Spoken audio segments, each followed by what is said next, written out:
Good morning, good afternoon, good evening, however you found me. I'm just so thankful that you would join me today. I'm excited to share a little bit of my volunteer with you. There's going to be cars going by. I'm on a historic highway. And today we are at the historic Harlow House. This is what they call the park. And what's kind of interesting about here is there are, this park goes all the way up, and there's a nice little trail back there past the gazebo. This bronze statue here was made by local artist Rip Caswell. He's known worldwide for his bronze work. And the reason why this house is important to Troutdale history, Troutdale's a little town in Oregon. We lived here for 22 years, started volunteering here. But Captain Harlow, his name was John Harlow, he was born in 1820. And he came from Maine, and he was a ship captain. He was married 3 times. He had 11 kids in the midst of all that. The wives died for various causes. But he did have 11 children. Now, he arrived here in Oregon in 1851. And a year or two later, the rest of his family followed, his children and such. Now, about 1880 is when we think he kind of landed here in Troutdale, what we now call Troutdale. And it's called Troutdale because he put ponds in this area. Somewhere behind the house, there's another area where we believe that they were originally. But this White House behind me, where this stands, that's where Captain John Harlow's house stood for many, many years. Now, about 1940, I think, there was a couple that tore the house down and built the one that stands there today. But what we're going to do is we're going to go into what is known as the Harlow House.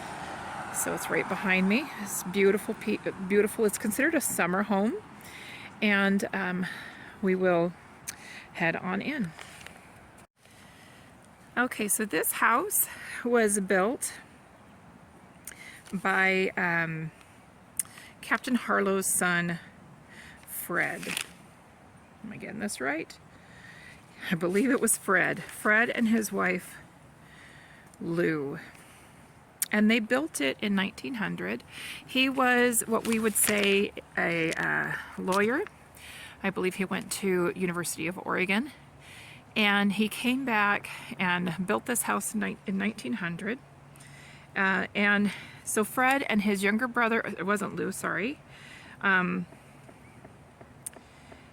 He had a brother named Lou, a younger brother named Lou. Now, when he came back to Troutdale, Fred and Lou opened up a bank together, and then that bank failed in 1913, and Fred disappeared. It was Fred and Minnie, and Lou felt responsible for his brother. We know that when his brother left, this house was vacant for a couple of years, and then there are tenant farmers from about 1915 to 1920 that lived here.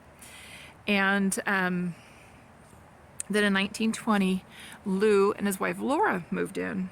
Now, Lou was the second mayor of Troutdale. I'm kind of head in here. So he was the second mayor of Troutdale, and his wife Laura was the second woman mayor in Troutdale. That was in 1924. Now, as we enter in, here's one of the fun things. I love these. So I'm going to tell you a little bit about some history here in the house. Right now we are decorated for Christmas.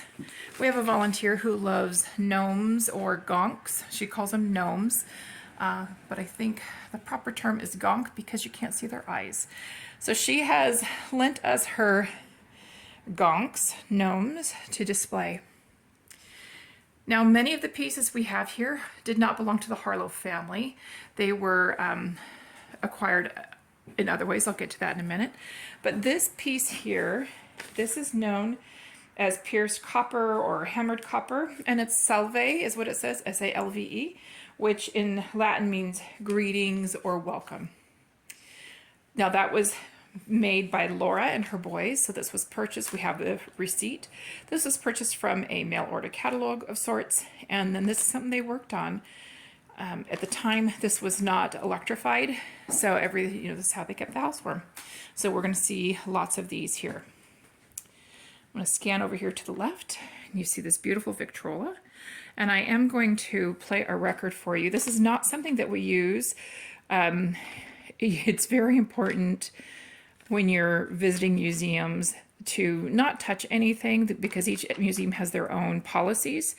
But this one at this point stands, they prefer you not to touch their artifacts. But it doesn't hurt to ask someone to play it for you. So if they know how to do it, and they're allowed to by the board of directors, then they can play those things for you. So I'll actually have a recording for you shortly at the end of this. We keep these electrified lights in the window, and they do come on at certain times of the day. There's my car because I was too lazy to walk up from the little parking lot. And here is just a beautiful display case that has lots of fun things in it. Oops. Look see what I purchased for you guys so that it wasn't so so wonky. A lot of these pieces that are here at the museum or this house were donated. Now, locally in the Pacific Northwest, the McMenamins brothers have acquired historic properties, and the one near here is Edgefield, and our historian Sharon Nesbitt and the Historical Society at that time contacted the McMenamin brothers and said, hey, there's this beautiful property. It was an blah, blah, blah, blah, blah. It was a poor man's farm is what they referred to it as. And they were trying to figure out, Troutdale was trying to figure out what to do with it. So Troutdale had an agreement with the McMenamins brothers. They purchased the property. They did a ton of work to it, and then they ended up donating a ton of the items that we have. Now, other items were donated by family members or other people who have lived in Troutdale or have had some sort of relationship with the Troutdale Historical Society. Now, this hutch here, it is a family piece. This did belong to Captain Harlow. I believe it was said it was made from one of his ships. I do not know if that's true or not, but I've been told that. And what's nice is every now and then you'll see pieces like this beautiful old doll, and there's a little story that goes along with it. You'll have to come to the society to read that, because I'm not going to read it, but it's called The Doll That Escaped the Vanport Flood. I know that this vase is also one of Captain Harlow's, so another one of those pieces that are here at the house. Now, it's very common, it seems to me, to find these beautiful East Lake pieces at these wonderful turn-of-the-century homes. And we do have this gorgeous settee and two amazing chairs. This here is kind of the sitting room. There is a door there. It goes into the bathroom. I will show you that to you shortly. Let's see, what else do we have over here? We've got lots of different things. We have a cannonball that's Civil War era, but you'll have to come and read about that as well. And I have put my Christmas Carol book on the pump organ so that while I'm here, I can practice a little bit. So here's another one of those East Lake. And then this is just our volunteer closets. There's nothing to see there. And then I think you already saw this one. Let's see here what we got. As we come in here, you'll see these really fun pictures just here and there. But here, right beside the fireplace, we have a secret cupboard. Not many people know about this cupboard. And it's kind of fun to see a lot of the different tobaccos and boxes and cans. And it smells lovely. But that's not a cupboard we show everybody.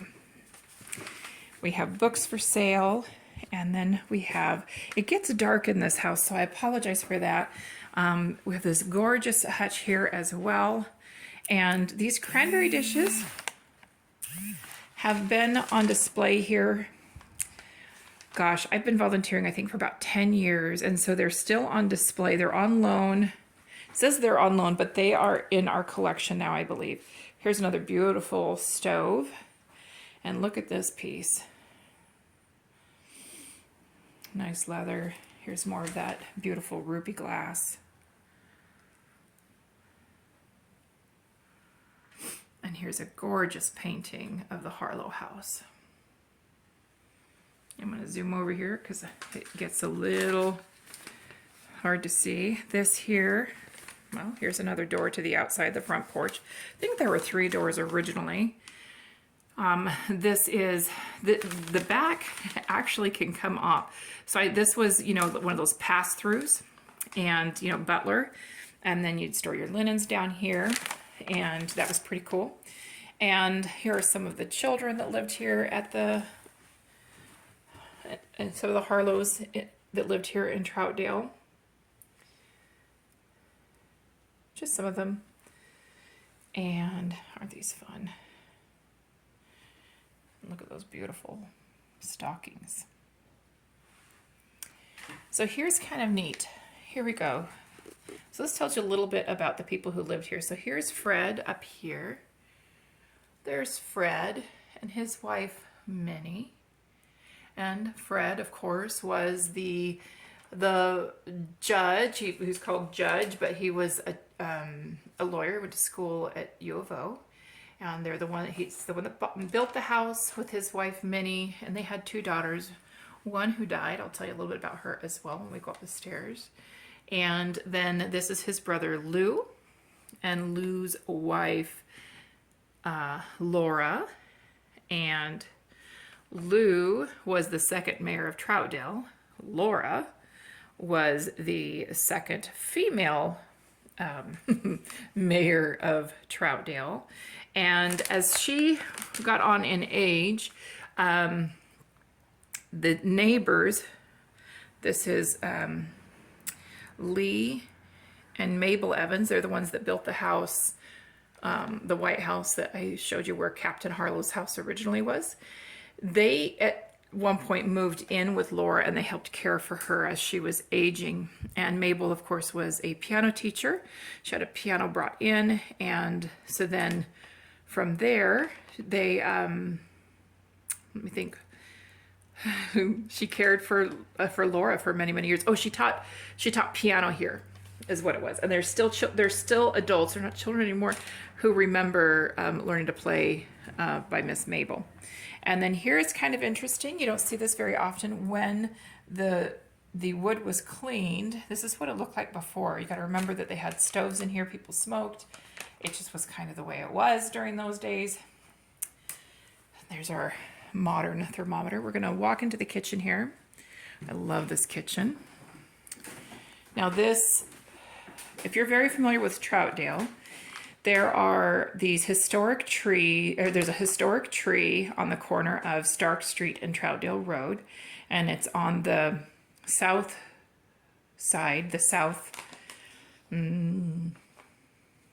southwest side. You'll see this huge tree, and that was a boundary marker for a gentleman who had that property, and right now his name is escaping me, but now he at some point they donated that land to Mount Hood Community College, and now there's a park where that tree is. But for years people had no idea the importance of that tree. Well, that was a boundary marker, and this here, this high chair came from that family, and I wish I could remember their name, but who knows. Of course, we've got our standard rug beater and ironing board and all of the tools.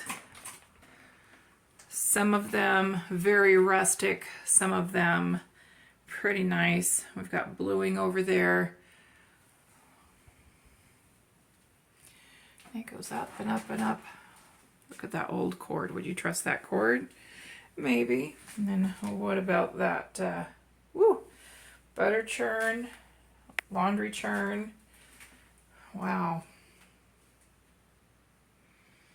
All the fun artifacts. And then look at those old boxes up there. for cheese. Codfish. Kraft cream cottage cheese. Edgemont crackers. And then look at this stuff, the enamelware and the toasters, lots of toasters, and the milk bottles. And what's kind of neat about these is if you look at some of the labels, they are local here from the apiary of J.L. Butler, Gresham, Oregon. Look, that one is a mayonnaise mixer and cream whipper. So it's just kind of cool, some of the stuff that they have acquired and what's on display. And our people who work with our artifacts have done, our curators have done a great job just inventorying everything. I love this fridge. I believe it's a 1929, for some reason 1929, just keeps hanging in my head. It's unique because you see this piece on the top. Now I think they're all on the back, but it does open. And again, everything that's in here, Fairview Farms, Snyder Farms, those were local companies here. At one point, there's celery on the bottom because Troutdale was known as the celery capital of the world for many years. On our plate rack up here, we've got lots of empty boxes on display. Really short cupboards. So see, people don't understand that, you know, that's what that was up there.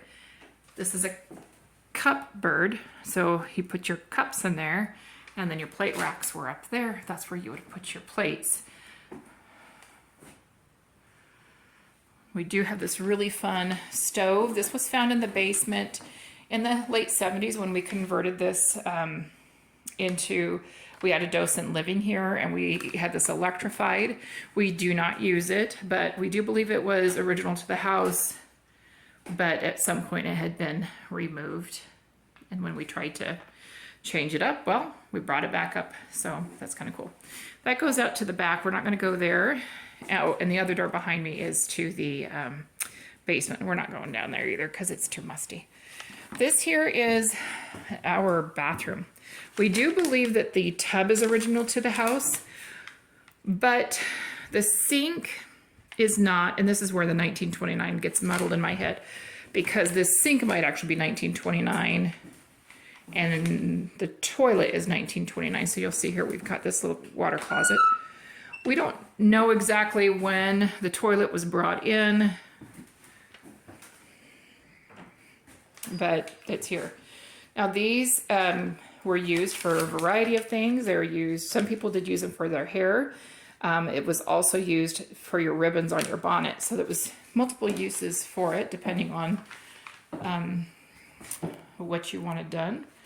Our beautiful cactus, flowering cactus, beautiful, beautiful. And then I love this display here. It just has some of these fun old pieces in it. And then this door goes to the living room.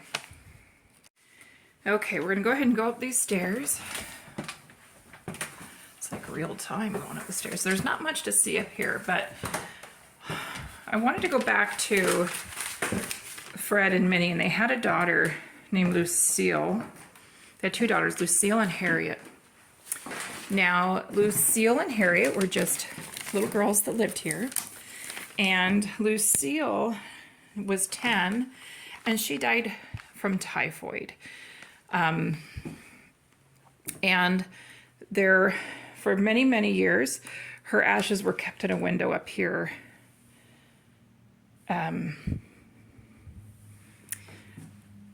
On display for for at least a few years. She died in 1907, and like 6 years later is when Fred and Minnie left.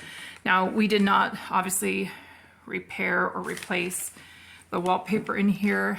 The idea behind it is that someday we'd like to replace it, but it kind of just shows kind of the character of it. A lot of this was donated.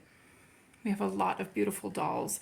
Children often are afraid of these dolls because they're so realistic, and I remind them during this time when these little girls got these dolls, their main job when they got older was to be a mommy. So these very delicate dolls, it was very important for them to take very good care of them, be very delicate with them. So it was really a way for them to practice to be gentle and kind. And once you kind of put that in perspective for kids, they stop saying Annabelle, which I think is the dumbest thing ever, but whatever. Here we go. Look at these beautiful pieces here. These are, I think they're called mushroom caps or something like, I can't remember for sure. But it is a way to put your umbrella on it so that the water will drip into that catch basin versus all over the floor. But here's the window that her little ashes were displayed at for many, many years. This bust over here was, I believe, a wedding gift to Fred and Minnie. This door is a curator's room, so we're not going to go in there. And there's not much on the walls in here, just we do not have historic wallpaper up here, but we did put some. Now in here, we put wallpaper up. This room is, we decorated this to be more of like an adult's room. And it's a beautiful room to see. You're going to see over here these wreaths. The one in the middle was donated from someone who came over on the Oregon Trail. They had made clippings from their loved one's hair and then created this beautiful, intricate wreath. But I love all these pieces. Another thing that I find really interesting is people are always shocked about how tiny, like there's a pair of tiny shoes here and a tiny corset and tiny pieces. But you look on the wall there and that is a man and a woman. The woman's on the right and she's a big girl. She looks very strong. I don't remember who she is, but I know she's she's part of the family. But you know, for me, there's the logic is, well, think about clothes today. If a plus size woman goes to a secondhand store, how easy it for her to find pieces that fit her or are in good shape. And it's not as common because being plus size or large foot, it's hard to find those things and you wear them until they're worn out. This is our sewing room. We don't know which children lived in which rooms or which parents lived in which rooms, but we've just kind of decorated it with different things that we have. That singer is a red eye singer. It's a beautiful singer. That's one that's very well sought after. But it's just kind of fun to see some of these different pieces. This one over here to the right is a hand-cranked one. I believe that's a German model. And then this is, of course, a press that will help put divots in the material. It's kind of cool.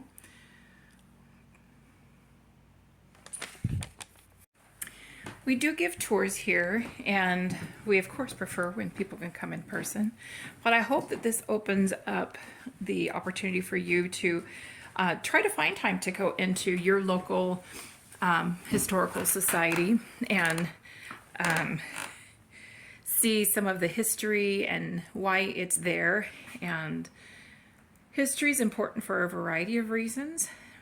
One is that we often learn by others' mistakes, but we also learn from their accomplishments.